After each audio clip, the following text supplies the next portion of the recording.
오늘은 성도의 생활 세 번째 시간입니다. 먼저 성도라는 말을 다시 한번 복습할게요. 성도라는 말은 분리된, 구별된, 거룩한, 신성한이라는 말입니다. 따라 봅시다. 분리된, 구별된, 거룩한, 신성한. 이것이 따로따로 있는 게 아니라 이것을 하나로 연결하면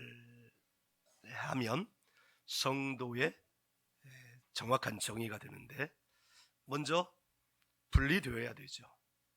분리되어야만 구별될 수 있기 때문입니다. 그래서 분리되어 구별되고, 구별되어야 거룩의 단계에 들어갈 수 있습니다. 그래서 분리되어 구별되고, 구별되어 거룩하고, 그런데 거룩해져야 신성한의 단계에 들어갈 수 있어요. 그래서 거룩하여 신성한 존재, 이것이 바로 성도입니다.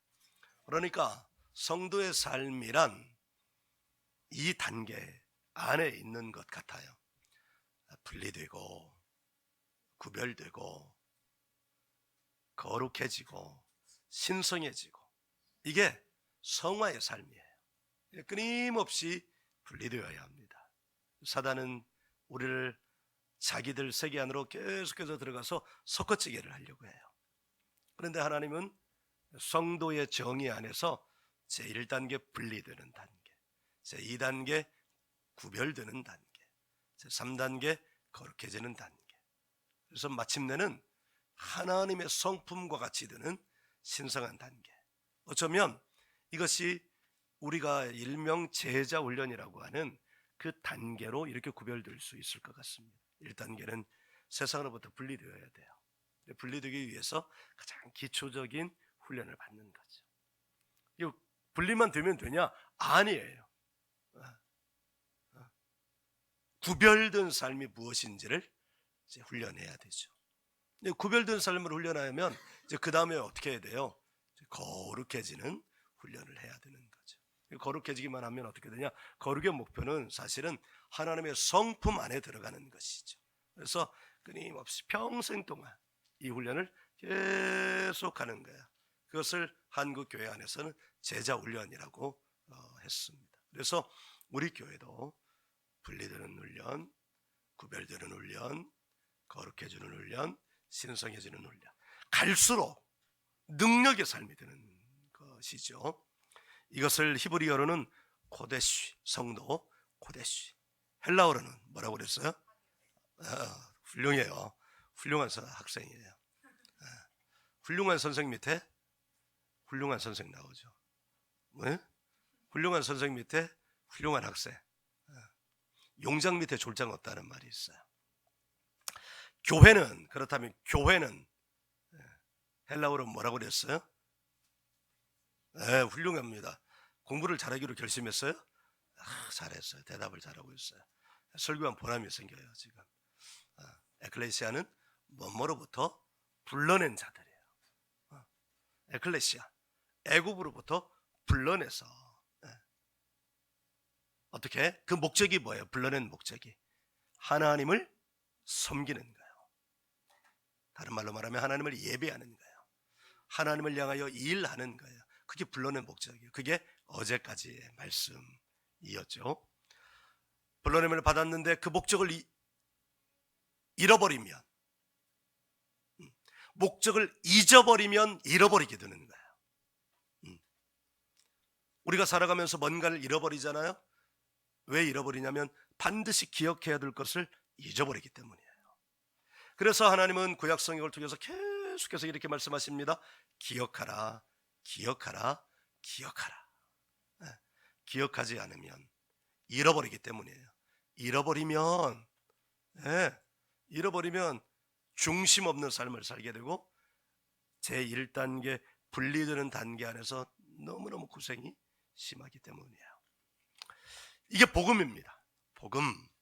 그러니까 성도라는 말 안에는, 교회라는 말 안에는 이미 복음이 있는 것, 복음. 할렐루야. 그러니까 성도가 된다는 것은 복음을 가지고 있다는 거예요. 교회가 되었다는 것은 복음을 가지고 있다는 거예요. 그러니까 처음 교회는요,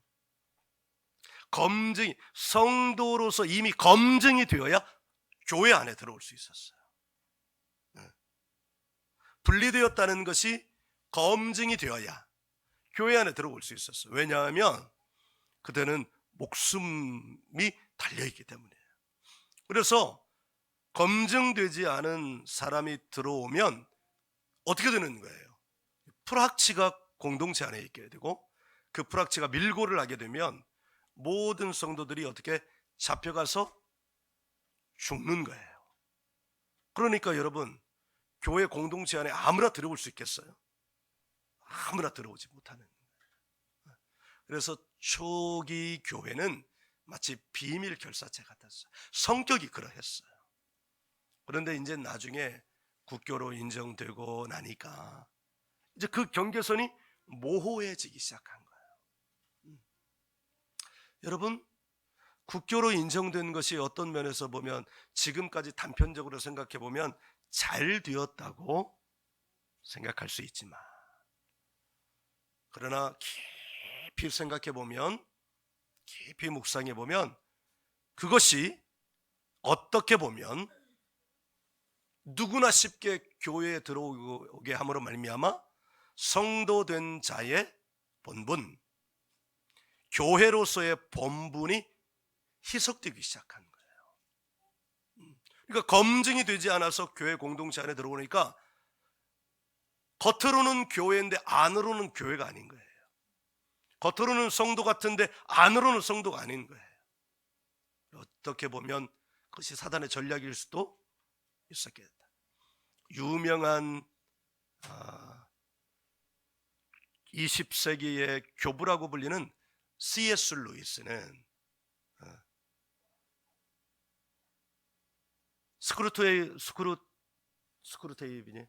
스크루테이프의 편지라는 글에서 사단의 전략에 대해서 이야기했어요. 네가 교회 잘 다닌다, 우리가 교회를 무너뜨리는 방법, 구원받지 못하게 하는 방법 가운데 하나는 네가 교회 다니는 것을 그 사람이 교회 다니는 것을 잘 다니고 있다고 착각하게 만드는 거예요. 네가 기도하고 있다고 하는 것을 착각하게 만드는 거예요. 너의 신앙이 괜찮다고 하는 것을 스스로 착각하게 만들어라. 그러면 그 사람은 반드시 구원받지 못하게 된다. 사단의 전략인 거예요. 그래서 여러분, 선명한 성도가 되어야 됩니다. 분명한 성도가 되어야 합니다. 선명한 교회, 분명한 성도가 되지 않으면 교회 다니는 것이 아무 의미가 없습니다. 오늘 말씀의 핵심은 그에 이어서 이어지는, 목적에 이어서 이어지는 말씀인데 질서입니다. 오늘 말씀은 여러분 한번 생각해 보십시오. 질서가 얼마나 중요한 거예요. 질서하면 가장 먼저 생각할 수 있는 게 뭐예요? 교통질서죠. 만약에 저 도로에 차선 구분도 없고 신호등도 없고 교통법규도 없고 그러면 어떤 일이 일어나겠어요? 난장판 되지 않겠어요?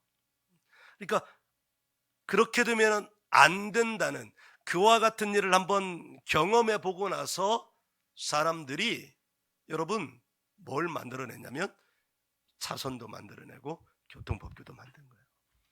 여러분 우산의 기원을 아세요? 하이힐의 기원을 아세요? 향수의 기원을 아세요?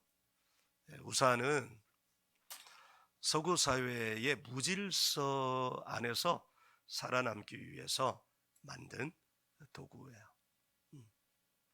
옛날에는 서구 사회 화장실 문화가 좋지 않았어요. 그래서 집안에서 응가를 해결하고 소변을 해결하고 그것을 처리해야 되는데 서구 사회에서는 그것을 문 밖에다 버렸다는 거예요. 문 밖에다 버리니까 걸어가다가 어떻게 똥세례, 오줌 세례를 받을 수밖에 없었다는 거예요. 거리는 어떻게? 거리는 똥오줌이었겠죠. 그러니까 그것을 타개하려고 하일이 생기고, 그것으로부터 보호하려고 우산이 생깁니다. 근데 오늘날의 우산은 비를 피하기 위해 속옷 비를 그냥 맞고 다녔어요. 후드티 있잖아요. 그냥 비 맞고 다니려고 이거 쓴 거예요. 근데 이제 영국의 어떤 비즈니스맨이 유럽에 가가지고 프랑스인가 어딘가를 가가지고 그 우산을 본 거예요. 근데 영국은 비가 엄청 자주 오잖아요. 그러니까 그것을 가지고 이거 비 안 맞게 하는데 사용하면 좋겠다 해가지고 이걸 가서 변형을 해가지고 제품을 내놨는데 이게 놀랍게 히트를 한 거예요. 그게 우산의 기본이에요. 제가 말씀드리려고 하는 건 무질서예요. 무질서. 질서가 없으면 이렇게 난감한 상황이 펼쳐집니다. 작년에 여러 나라를 갔잖아요. 근데 발전된 나라일수록 질서가 반듯하게 지켜지더라고요. 그렇지 않은 나라일수록 무질서해요. 도로가 무질서해요. 깜짝깜짝 놀래요. 제가 예전에 중국에 갔는데요. 중국도 난리입니다. 난리. 도로에 질서가 없어요. 도로에 질서가. 한 나라 안에서도 발전된 지역은 질서가 있습니다. 발전되지 않은 지역은 질서가 없습니다. 사람도 그런 것 같아요. 사람도. 그 안에 질서가 있는 사람은, 그러니까 그 내면 안에 그의 삶 안에 질서가 있는 사람은 그 삶도 반듯한 삶을 살아가요. 아쉽게도 그 안에 질서가 잡혀지지 않은 사람은 힘든 삶을 살아가요. 여러분, 질서가 지켜져야 합니다. 하나님은 질서의 하나님이십니다. 성삼위일체 하나님, 성자, 성부, 성자, 성령 하나님도 한 하나님이시지만 각각의 하나님께서 하시는 사역이 있어요. 그 삼위일체 하나님의 역할 나눔입니다. 하나님께서 세상을 창조하셨습니다. 그리고 제일 먼저 세우신 기관이 있습니다. 가정을 세우셨어요. 가정을. 그래서 여기에도 질서가 있습니다. 오늘 말씀도 바로 그 말씀이에요. 여러분, 한 나라가 무너질 때 어디부터 무너지겠어요? 가정부터 무너집니다. 한 집안이, 한 가문이 무너질 때 어디부터 무너져요? 가정부터 무너져요. 1900년대 들어오면서부터 이 철학이라는 것이요, 우리가 지적인 작업이라고 생각하지만 사실은 굉장히 영적인 작업입니다. 철학적으로 사조가 바뀌기 시작을 하면서 모더니즘, 포스트 모더니즘 이런 사조가 나오기 시작하면서 어떤 것들이 나오기 시작했냐면 성 정체성의 문제가 나오기 시작했습니다. 그 성 정체성의 문제는 한 가지입니다. 영적으로 그것을 분석해 보면 그 결과는 뭐냐면 전통적인 가정의 해체가 되는 겁니다. 남자와 여자가 만나서 서로 사랑하고 가정을 이루어서 그들이 가정을 통해서, 사랑을 통해서 자녀를 낳고 그 자녀들을 통해서 가문을 이어가고, 그리고 그 기초 단위를 통해서 사회를 형성하고 사회를 발전시켜 나가는 가장 기초 단위가 가정입니다. 하나님도 말씀하셨어요. 세상을 창조하시고 여섯째 날에 사람을 지으신 다음에 너희는 생육하고 번성하여 땅에 충만하고 땅을 정복하고 땅을 다스리라. 이것이 가정이 하는 기관입니다. 그런데 생각해 보세요. 남자와 남자가 만나서, 여자와 여자가 만나서 가정을 이룬다 쳐요. 그럼 가정의 제일 첫 번째 기능은 뭐예요? 사랑하여 생육하고 번성하는 것입니다. 그런데 그 기능이 할 수 없는 거예요. 할 수 없는 거예요. 그런데 이율배반적이게도 그와 같은 가정도 자녀를 갖기를 원해요. 그래서 입양을 해요. 그러니까 가짜죠, 가짜. 가정이 무너지기 시작하면 세상이 무너지지만 그 안에 있는 가장 영적인 것은 하나님의 창조 질서를 무너뜨리려고 하는 거예요. 그런데 이것이 그냥 사회의 일반적인 사고로, 그냥 사회의 불문 형식으로 하자면 사람들이 하는 사람도 있고 안 하는 사람도 있으니까 이제 세상에서 어떻게 하냐면 그것을 법제화시켜요. 법제화. 간혹 들려오는 뉴스들을 보면 동성 커플이 생일을 축하하거나 뭔가를 축하하기 위해서 빵집에 가서 케이크를 만들어 달라고 그랬는데 그 빵집의 주인이 크리스찬이에요. 그 크리스찬이 나는 그와 같은 목적으로는 케이크를 만들어 줄 수 없습니다. 그러면 그것을 주문한 사람이 이러이러한 목적으로 케이크 주문했는데 이 사람이 그것을 거절했다 해서 신고하면 잡혀가게 되는 세상이 지금 이 세상입니다. 거의 많은 나라가 그와 같은 차별금지법을 통과시켰는데 지금 대한민국이 거의 마지막 보루예요. 사단은 가정을 무너뜨리기 위한 전략을 세우고 하나님은 말씀을 통해서 끊임없이 가정의 중요성, 가정 안에서 이루어져야 될 일에 대해서 말씀하고 있습니다.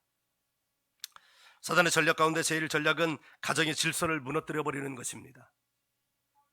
신약 성경의 서신들은 사도들에 의해서 세워졌는데 대개가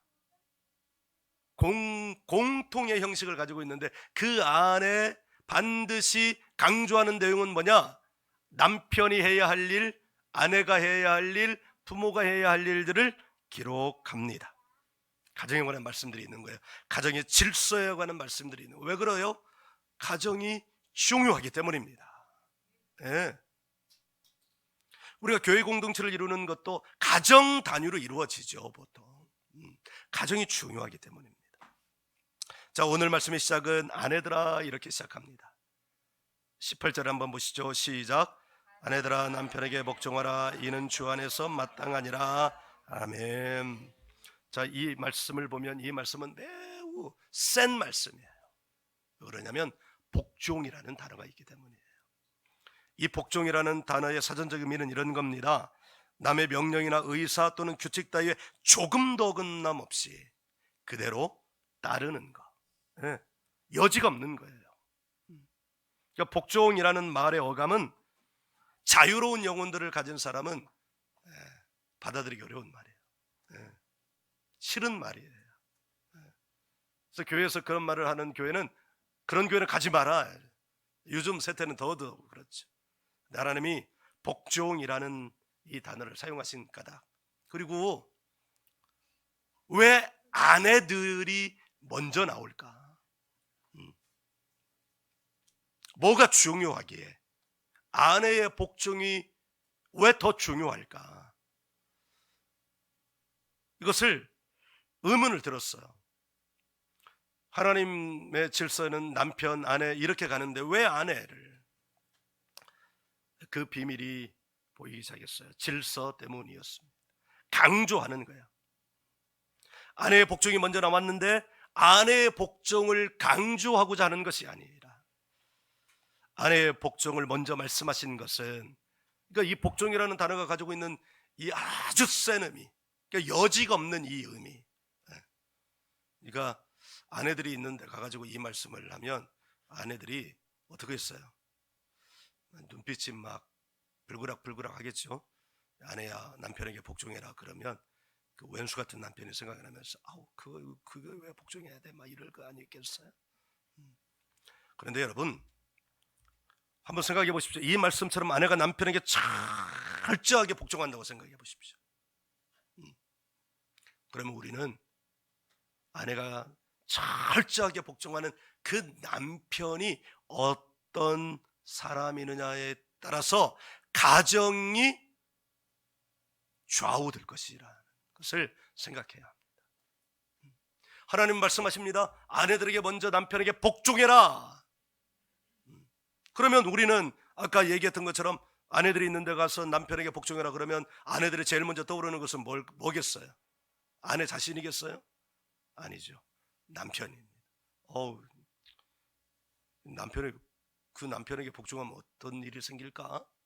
이런 마음이 들지 않겠습니까? 그래서 이 말씀은, 오늘의 이 말씀의 핵심은 남편입니다.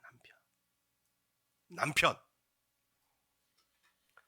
그러니까 아내가 철저하게 복종하는 남편이 어떤 남편이냐에 따라서 그 가정의 삶이 결정된다는 것을 하나님이 말씀하시기 위함이에요. 그래서 이 말씀의 핵심은 질서에 이어 남편입니다. 19절 한번 읽어보죠. 19절 함께 읽습니다. 시작. 남편들아 아내를 사랑하며 괴롭게 하지 말라. 아멘. 여기 사랑, 남편들이 아내를 대할 때 사랑하라고 하십니다. 괴롭게 하지 말라고 하십니다. 이제 단어를 알아야 되겠죠. 여기 사용된 단어 사랑은 아가페입니다.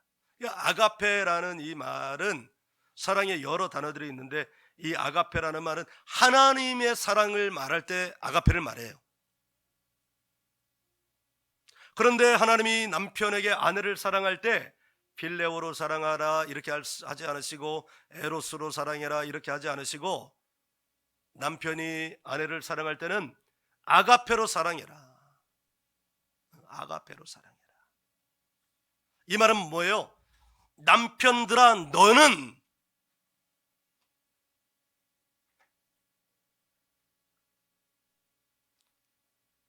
분리된, 구별된,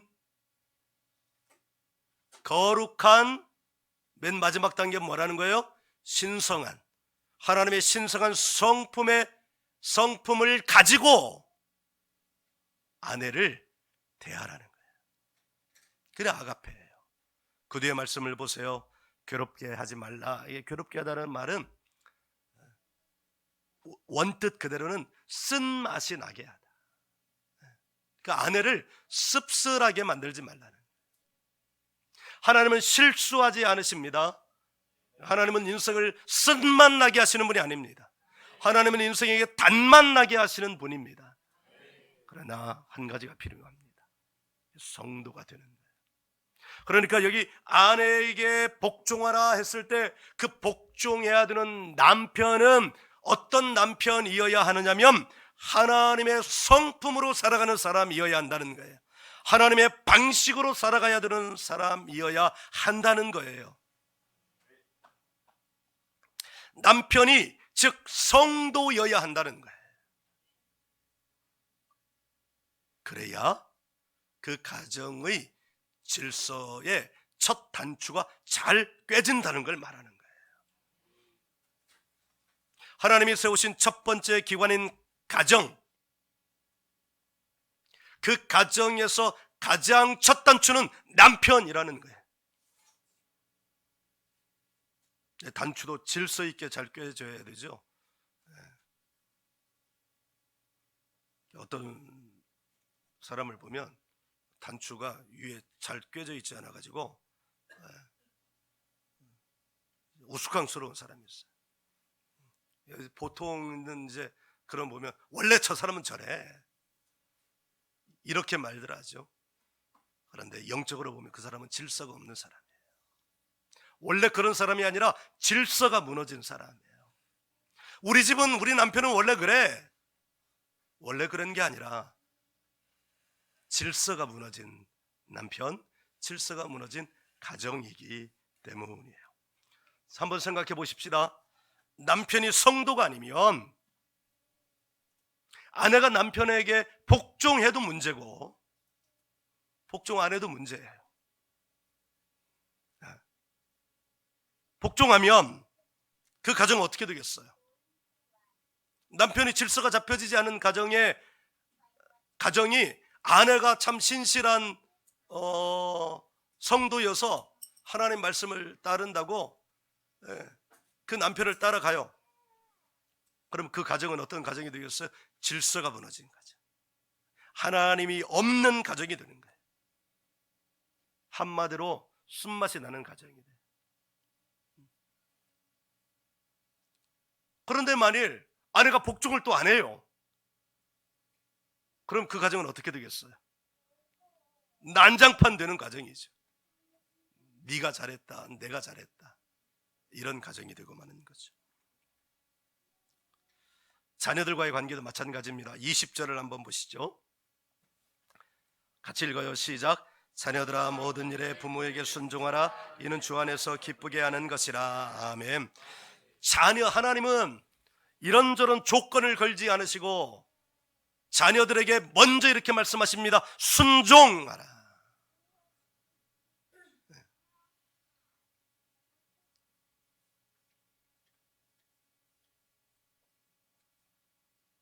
그런데 여기서 복종하라 이렇게 하지 않으시고 순종하라. 이 순종하라는 이 단어의 뜻 안에는 질서를 지켜라 라는 의미가 있어요. 오늘날 우리 사회의 문제가 뭡니까? 가정의 문제가 뭡니까? 남편과 아내 사이도 그렇지만 부모가 자녀들을 잡지 못해요. 자녀가 부모를 우습게 봅니다. 반말합니다. 함부로 대합니다. 부모도 자녀들이 자기들을 그렇게 대하는 것을 당연하게 여깁니다. 그런데 당연하지 않습니다.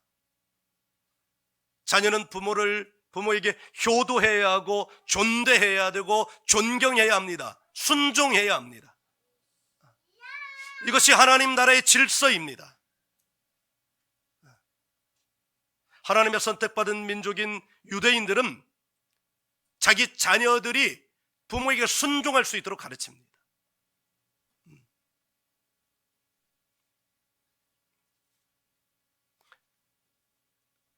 우리 더리진 처치의 자녀들은 부모님에게 효도하시기 바랍니다. 순종해요. 존댓말을 사용하세요. 반말하지 마세요. 21절입니다.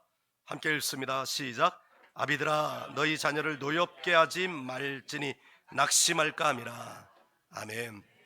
여기 부모라고 하지 않은 것을 주목해야 합니다. 아버지라고 합니다. 아버지. 왜요? 가정의 머리는 누구예요? 아버지이기 때문입니다. 근데 여기 아버지가 자녀에게 노엽게 하지 말라 이렇게 말합니다. 노엽다라는 말은 화나게 만들다, 자극하다라는 말입니다. 그런데요, 우리 부모들이, 우리 아버지들이 자녀들을 화나게 하고 자극하는 말을 사용합니다. 그러면 어떤 일이 일어나냐면 자녀들이 기대를 놓아버립니다.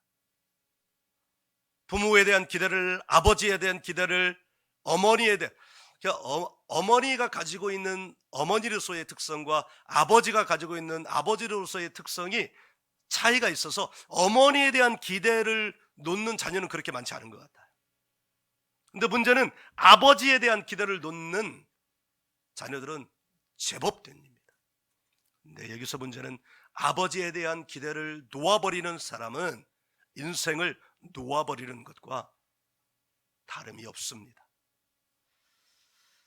최근 어느 한 가정에서 제가 일어난 일을 보면서 참 마음도 아프고 이 사실을 더욱더 분명하게 깨닫기도 했습니다. 여기서 보십시오. 성도가 아닌 아비에게 자녀가 순종하지 않는 것도 문제입니다. 남편과 아내의 이야기와 마찬가지로. 또 성도가 아닌 아버지에게 순종하지 않는 건 더더욱 문제입니다.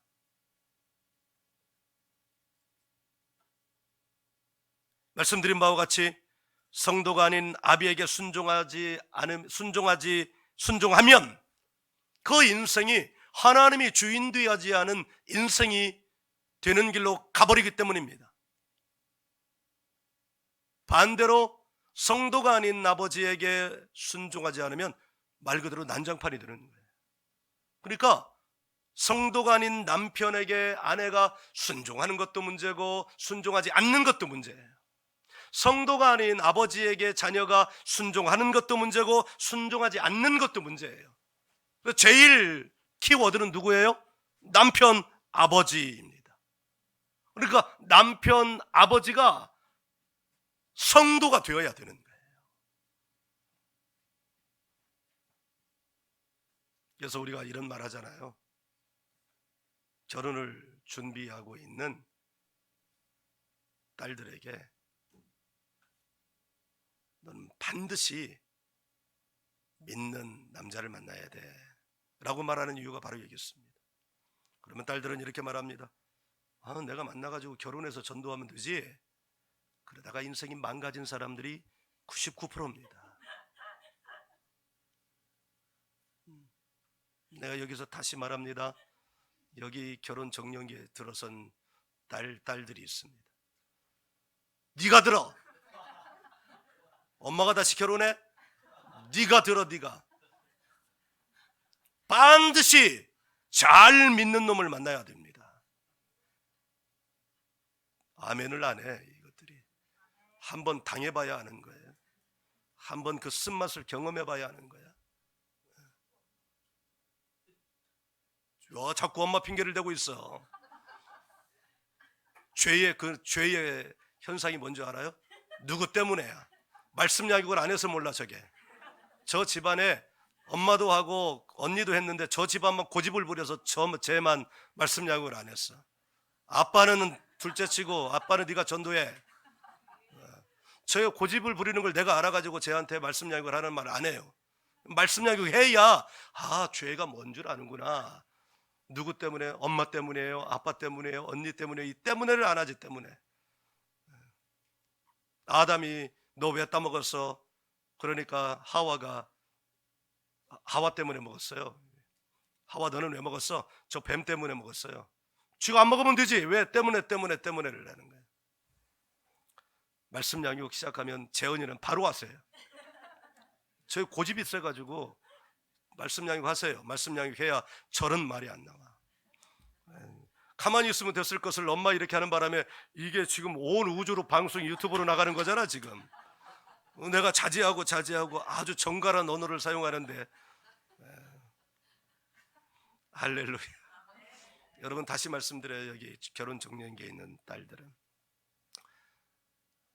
정말 목숨 걸고 믿는 남자를 찾으세요. 첫째, 자기를 위해서 그렇게 하시고, 둘째, 태어날 자식을 위해서 하시고, 자기 가정을 위해서 그렇게 하세요. 반드시 그렇게 해야 합니다. 여러분, 가정의 남편 아버지가 첫 단추입니다. 남편 아버지가 제자리에 있어야 합니다. 하나님을 사랑하는 성도가 되어야 합니다. 그 성도인 남편에게 아내가 복종할 때 그 가정은 안 될래야 안 될 수가 없습니다.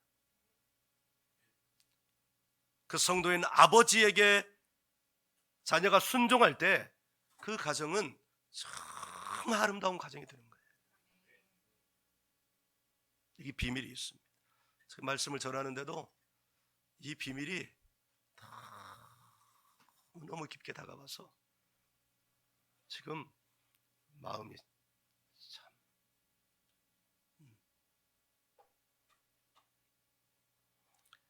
가정에는 질서가 있습니다. 엄마가 머리가 아닙니다. 아빠가 머리입니다. 근데 머리가 잘 되어 있어야 되잖아요. 머리가 잘 되어 있어야 합니다. 아무리 아래를 제가 수트 차림을 이렇게 막 다 해놔도 머리를 산발하고 면도도 안 하고 시커먼 얼굴로 막 미친놈처럼 있으면 이 밑에 있는 수트가 무슨 소용이 있겠어요? 여러분 제 얼굴 보지 말고 이 목 아래만 보십시오. 얼마나 반듯합니까? 반듯하지 않아요? 근데 이 위가 엉망이면 무슨 소용이 있겠냐고요? 에? 반대로 이 위는 멀쩡한데 이 밑이 엉망이면요. 이 위가 멀쩡한 게 무슨 소용이 있냐고요. 그래서 우리는 한 몸인 거예요. 아멘. 물론 가정의 머리는 남편이지만 그 모든 것의 머리는 예수 그리스도이시다는 전제가 있는 거예요. 간혹 아내가 남편의 위에 있는 콩가루 가정이 있습니다. 간혹 자녀들이 부모를 우습게 보는 정말 이건 더 콩가루인 가정이 있습니다. 그 가정은 질서가 무너진 가정이에요. 질서가 무너지면 사고가 빈번합니다. 내일부터 대한민국 도로에 신호등도 다 쓸모없어, 차선도 쓸모없어, 그러면 그간의 습관이 된 것이 있기 때문에 하루 이틀은 그렇게 갈 수 있지만 분명히 국민들 가운데 또라이들이 있어요. 그 또라이들이 차선이 언젠가 그젠가도 제가 비 오는 길에 운전을 하는데 어떤 차가 이렇게 비 올 때는 더 조심해야 되거든요. 근데 어떤 차가 뒤에서부터 이상한 마구라 터지는 소리가 나는 거예요. 앞에서 칼치기로 막 가는 거예요. 그런 또라이들이 차선이 있어도 그렇게 하는데 차선이 없어지고 교통규칙이 없어지면 반드시 그 또라이들이 문제를 일으킵니다. 가정도 마찬가지입니다. 그래서 23절을 보면, 오늘 말씀의 23절을 보면 한번 보세요. 함께 읽습니다. 시작. 무슨 일을 하든지 마음을 다하여 주께 하듯 하고 사람에게 하듯 하지 말라. 아멘. 네, 결론입니다. 주께 하듯 해라. 남편들이여, 아비들이여, 모든 삶을 주께 하듯 해라. 이게 무슨 말이에요? 성도가 되어라는 말이에요. 누가 하나님께 하듯 사람에 대하겠어요? 성도 아니면 누가 그렇게 하겠냐고요.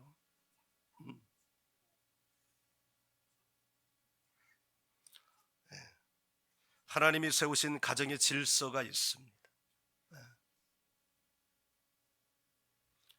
남편 아버지가 반드시 성도가 되어야 합니다. 이거 어떻게든 전도를 해야 됩니다. 말씀을 준비하면서 유튜브에서 자료를 찾다가 옛날 코미디언이었던 신속을 목사님, 그분이 목사님이 되셨거든요. 나중에 아시잖아요.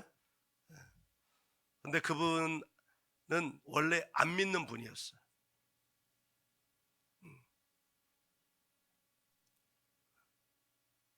술을 마시면 엄청 마셨대요. 나이트클럽 운영하고 바 운영하고 뭐 그렇게 살았대요. 근데 그분 안에는 너무너무 신실한 성도인 거예요. 그러니까 이분은 그냥 남편을 위해서 기도하는 거예요.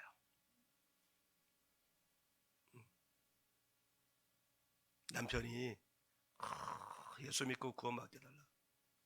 그러면 이 남편은 어느 날 술이 떡이 들어와가지고 그 아내를 묵사발을 내는 거예요. 그런데 이 아내가 결코 포기하지 않는 거예요. 우리 아내 남편이 그래서 교회 앞에 데려다주고, 그러면 아내가 그랬다는 거예요. 여기까지 왔는데 한 번만 들어가 주세요. 뭐 이렇게 하다가 교회에 들어가기 시작하고 여의도 순복음교회에 들어가기 시작하고. 근데 이 사람이 코미디언이잖아요. 그러니까 알려진 코미디언이잖아. 그러니까 이제 거기서 만나는 리더들 그룹을 만날 수 있게 되고, 또 그러다가 조용기 목사님을 만날 수 있게 되고, 그러다가 이제 교회에 발을 디디기 시작하고. 안 믿는 성도인데 조용기 목사님이 목사 되어야 해. 그러니까 영적인 사람은 보는 거예요. 목사 되어야 해. 이 말을 듣고 자기는 콧방귀를 뀌었다는 거예요. 그런데 아내가 정말로 눈물로 기도하면서 이 사람 안에 점점 하나님이 자리하기 시작하고, 어느 날 교회 모임에 갔다가 조용기 목사를 만났는데, 당신 목사가 되어야 돼. 근데 그날은 자기가 작정하고 그날 갔대. 만일 새벽에 갔는데 거기에 조용기 목사님이 계시면, 교회가 크니까 새벽에 안 나올 줄 알았거든요. 조용기 목사님이 계시면 하나님이 나를 부르시는 걸로 알고, 조용기 목사님이 안 계시면 이건 가짜다. 그렇게 마음을 먹고 갔대요. 그러니까 세상처럼 생각한 거예요. 거기에 교역자만 1000명 이상 되니까. 큰 목사님이니까 새벽에 안 나올 거라. 근데 갔는데 그날 나와 계신 거예요. 그래가지고 만난 거예요. 그리고 또 신학교 가야 돼, 주의 종이 돼야 돼. 그러면서 주변에 있는 비서에게 말해, 신학교가 언제 개강하지, 입학하지? 오늘이에요. 그러니까 조 목사님이, 그 심석월 목사님이 그랬다는 거예요. 오늘 바로 신학교 가라고. 그래가지고 목사님 말씀하시고 안 갈 수가 없어서 갔는데, 오늘까지라고 해서 갔는데, 그 이제 그 순복음교회에서 운영하는 신학교니까 가서 입학서류 작성하고 원서 작성하고 필요한 서류는 내일 가져와. 그래가지고 그때부터 신학 공부 시작해가지고 목사님이 되셨다는 거예요. 어느 날 브라운관에서 사라지셨어요. 남편이 심석월 목사님이 목사 된 걸 말하려고 하는 게 아니라, 여기 결혼 앞둔 처녀들이요, 하나님 없이 살 거면 모르겠거니와 하나님으로 말미암아 살기를 원한다면 만날 때 잘 만나라고. 그냥 어쩌다가 이렇게 그냥 생물학적으로 스파크가 뛰어서 만나지 말고 영적으로 만나야만 고생하지 않는 인생이 되는 줄 믿습니다. 다시 말씀드립니다. 하나님이 세우신 가정에 질서가 있습니다. 남편 아버지가 반드시 성도가 되어야 됩니다. 그것이 첫 번째 질서이고, 이 질서가 그 가정의 현재와 미래를 좌우합니다. 어떻게 해야 이 표현을 더 강하게 할까? 너무 강하게 하면 또 질릴까 봐 좌우합니다라고 이게 순화시켰는데, 남편 아버지 이 질서가 그 가정의 현재와 미래를 결정합니다. 지금 바로 여기서 성도가 되어야 되고, 어떻게든 남편을 성도가 되어야 되게 합니다. 아멘. 남편이 성도가 되어야 돼요. 그래야 그 가정이 놀라운 하나님의 역사의 가정이 됩니다. 아멘. 그러니까 여기 이 미래 남편감들이 여기 이렇게 있는 건 진짜 이 친구들은 귀한 보배인 거예요. 이 지금부터 잘 진짜 하준이 진짜 미래의 머리, 미래의 머리 이놈들 잘 키워야 돼. 얘들은 아직 어리니까 눈독 들이지 마. 얘들은 안 돼. 딴 데서 구해 가지고 일로 데려와. 할렐루야.